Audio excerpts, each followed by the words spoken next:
Actually, we've got Barry in town for a couple of reasons, but we're going over some snare drum designs and whatnot. But we're also talking a little bit about his next kit. He's been playing our Paladin Maple series since he came over to us at the beginning of the year. We built him a Paladin Maple series drum set and the Ankle Gold Sparkle, really cool looking kit. We're talking about riffing on the next thing, like what's the next thing going to be. So we're thinking USA custom for the next kit. Maybe the next couple kits. We've got a couple different ideas going on. We got some plans. We've got plans and schemes. We're planners and schemers over here. So basically, we know he's in town, and we figured it would be a good time to actually take a look at one of our production USA kits to kind of get a base point. It's like, hey, okay, this is cool. Let's tweak this. Let's tweak that. I know that we're probably going to go with a different shell material. Probably. To go for a little bit more of that classy vintage kind of vibe. Absolutely.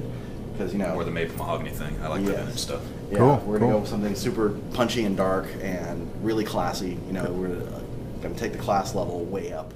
As Shinedown is probably going to do an acoustic run, and because we're doing an acoustic run, I'm building kind of a different size kit than what I would use at the big rock show kind of deal. So we're doing one like that, and it'll probably be in like a Duco kind of finish, something real classic, and then heading into the next album cycle and what we're going to use for the next rock and roll tour. We're still figuring out sizes on that and exactly what finish we don't want to go with. But the Standard Series kit is pretty much, this is like I want a USA kit. I don't necessarily know what I want, but I want to get into something from Ddrum that's made here in this country.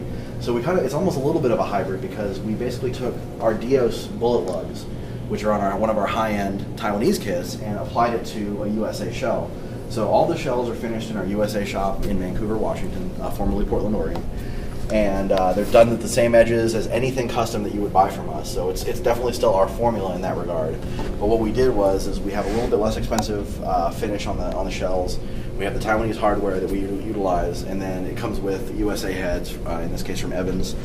And it's basically, it starts out as a 4-piece with no snare drum. Then you can add either one of our Vintone snares if you want to, or go with a USA snare. This is actually a USA Kari wood snare.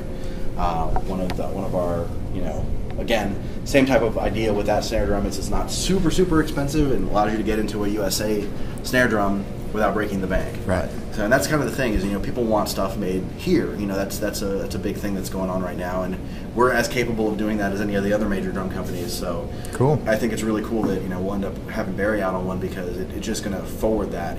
Sean Drover from Megadeth plays a USA kit. Joey Dandino from Theory actually has a USA kit.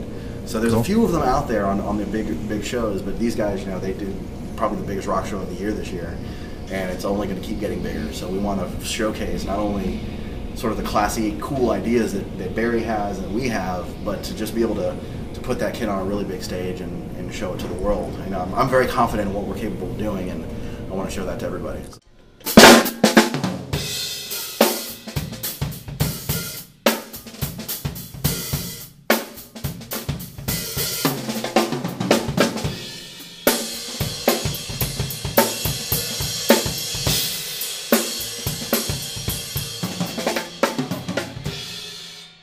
DrumMagazine.com. This is the Sacred Grove. I am Stuart Copeland on DrumMagazine.com.